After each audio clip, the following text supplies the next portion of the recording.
आजच्या पाचोरा पोलीस स्टेशनची इमारत पोलीस कर्मचारी आणि अधिकाऱ्यांच्या निवासस्थानाच्या या भूमिपूजनाच्या कार्यक्रमासाठी उपस्थित असलेले आपल्या जिल्ह्याचे पोलीस अधीक्षक आदरणीय रेड्डी साहेब,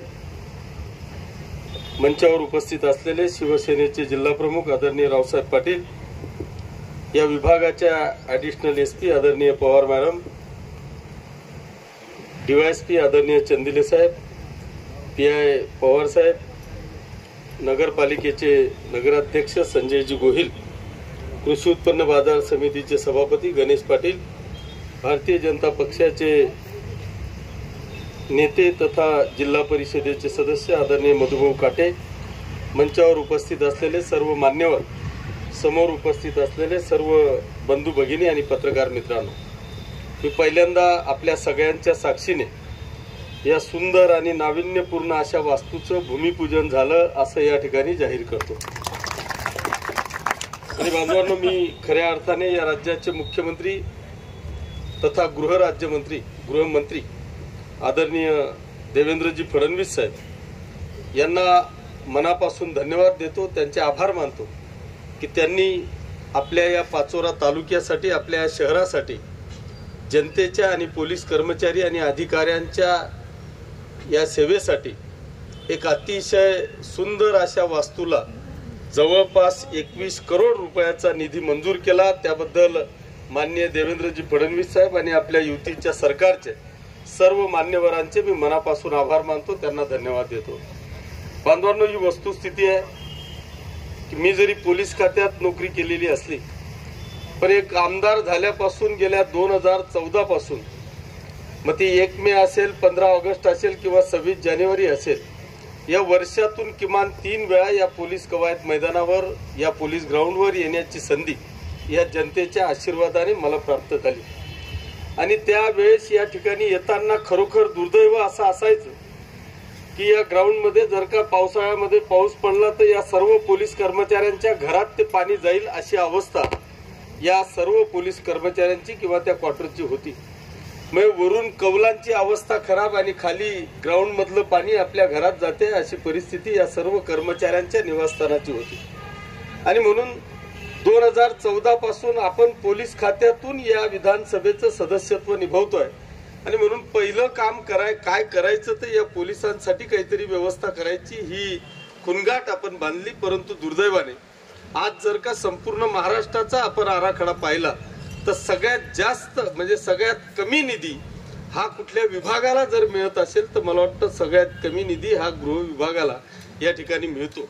परंतु मी कालचा बजेट साहेब पाहिला आणि त्या बजेटमध्ये सुदैवाने या राज्याचे मुख्यमंत्री आदरणीय देवेंद्रजी फडणवीस साहेब आहेत आणि गृहमंत्री देखील तेच आहेत, पण ह्या बजेटमध्ये कुठेही निधी दिसला नाही। पण गृह विभागाला एक चांगल्या पद्धतीचा निधी या बजेटमध्ये आपल्याला पाहायला मिळाला। आणि म्हणून निश्चितपणे येणाऱ्या काळामध्ये ज्या ज्या काही गोष्टींच्या अपेक्षा मला वाटतं रेड्डी साहेब आपण केल्यात त्या निश्चितपणे या संपूर्ण जळगाव जिल्ह्यातले सगळे पोलीस स्टेशन आणि पोलिसांचे क्वार्टर हे चांगल्या पद्धतीचे होतील अशी अपेक्षा किंवा आशा तरी या बजेट पाहिल्यानंतर किंवा गृह विभागाला केलेल्या तरतुदीनुसार असं वाटतंय की निश्चितपणे काहीतरी व्यवस्था एक चांगल्या पद्धतीची या ठिकाणी होणार आहे। फक्त माझी आता या निमित्तानं विनंती असणार आहे की ठीक आहे, आता ह्या सगळ्या गोष्टी झाल्या, पोलीस स्टेशन इकडे येईल, 2 वर्षानंतर आपला 18 महिन्याचा कालावधी आहे, आपण 2 वर्ष या ठिकाणी धरून चालू। परंतु या 2 वर्षाच्या पर्यंत आज जर का आपण पाहिलं तर आपल्या पोलीस निवासस्थानाचं पोलिसांची संख्या जर का आपण पाहिली तर आजची पोलीस संख्या मला वाटतं 75 आहे आणि येणाऱ्या काळामध्ये ती कदाचित 100वर पोहोचेल। आणि आता क्वार्टर आपले जे झाले ते 47 झालेले आहेत। मग उर्वरित आणखी 50 कर्मचाऱ्यांनी नेमकं जायचं कुठे हा प्रश्न तुमच्या आणि माझ्या समोर असणार आहे। त्याच्यामुळे माझी विनंती आता अशी असणार आहे की आपण तात्काळ याच कामामध्ये आपल्याला पुढे आणखी जो काही इथे FSI आहे, नगरपालिका आपली आहे, 4 मजल्यावर आपण जातोय। आता ही बांधताना जरी आपण लिफ्टची प्रोव्हिजन करून ठेवली, जरी आपल्याला तयारी नसली किंवा इस्टिमेट मध्ये नसेल, पण प्रोव्हिजन आपण करून ठेवली आणि याच्यावरच जर का आपण पुन्हा 1-2 फ्लोअर जर का वाढवता आले किंवा आणखी 1-2 बिल्डिंगचा प्रस्ताव आपण जर का आता आपण टाकला तर मग येणाऱ्या काळामध्ये आपलं प्लॅनिंग असं आहे की आपल्याला निश्चितपणे ज्या पद्धतीची परिस्थिती पिंपळगाव पोलीस स्टेशनला आहे तीच परिस्थिती आता नगरदेवा ओपीची झालेली आहे। तेवढंच क्राईम कदाचित जेवढं पिंपळगाव पोलीस स्टेशनचं असेल तेवढंच क्राईम कदाचित नगरदेवा ओपीचंही असेल। आणि म्हणून नगरदेवळ्याला आपल्याला पोलीस स्टेशनची निर्मिती करता येईल का? कारण साहेब सगळ्या ओपी, मग ती भडगाव तालुक्यातलं कोळगाव ओपी असेल, भडगाव तालुक्यातलं कसगाव ओपी असेल, या सगळ्या ओप्या जर का आपण आउटपोस्ट पाहिले तर मला वाटतं एकाही ठिकाणी राहण्याजोग्याची व्यवस्था एकाही कॉन्स्टेबलची नाही। आणि मग नेमकं कॉन्स्टेबलनी परिवारासह नेमकं जायचं कुठे? तो असतो भडगावला किंवा तो असतो पाचोऱ्याला। इथून गुन्हा तिथे घडेल तेव्हा याला फोन लागेल, मग हा मोटरसायकल काढून तिथे जाईल। त्याच्यामुळे क्राईमवर जो काही कंट्रोल असला पाहिजे तो मला वाटतं बऱ्यापैकी आपला दूर होऊ शकतो। आणि म्हणून निश्चितपणे या दोघही गोष्टींचं, एक तर भडगाव पोलीस स्टेशन आपण केलंच पाहिजे, आणि कोळगाव ओपी आणि कसगाव ओपी आणि नगरदेवा ओपीला पोलीस स्टेशन, तसंच आपल्याला कसगावचा सुद्धा पोलीस स्टेशनसाठीचा जर का साहेब प्रस्ताव पाठवता आला तर, कारण कसगाव मध्ये सुद्धा जर का आपण पाहिलं तर इतक्या घरफोड्या, इतकं क्राईम, प्रचंड असं क्राईम कसगाव मध्ये भडगाव तालुक्यात सुद्धा आहे। आणि म्हणून याच्यावर आपल्याला एकदा जरा याचा सविस्तर असा प्रस्ताव तयार करून आपण शासन दरबारी तर प्रयत्न करूच, परंतु पालकमंत्री महोदय असतील किंवा जिल्हाधिकारी महोदयांशी आपण चर्चा करून तात्पुरता स्वरूपात तरी मंजूर होऊन ह्या गोष्टी आपल्या पुढे नेण्याच्यासाठी जिल्हाधिकारी साहेबांकडून आपल्याला डीपीडीसीच्या माध्यमातून काही निधी आणून आणि आपल्याला ह्या व्यवस्था करता येतील का, ही एक आपल्याला चाचपणी करावी लागणार आहे। त्या पद्धतीचे प्रस्ताव आपल्याला येणाऱ्या काळामध्ये जर का आपण पाठवले तर या 5 वर्षामध्ये मी आपल्याला खात्री देतो की कुठल्याही परिस्थितीत ह्या सगळ्या पाचोरा आणि भडगाव तालुक्याचे, मग ते ओपी असेल, पोलीस स्टेशन असेल किंवा पोलीस क्वार्टर असतील, पोलीस स्टेशन असेल, हे सगळेच्या सगळे 100% मंजूर करून आणि पुढच्या पंचवार्षिकच्या आधी या सगळ्या क्वार्टर्स आणि पोलीस स्टेशनची सुरुवात आपण करू, अशा पद्धतीची ग्वाही मी आपल्याला या निमित्तानं मी देतो।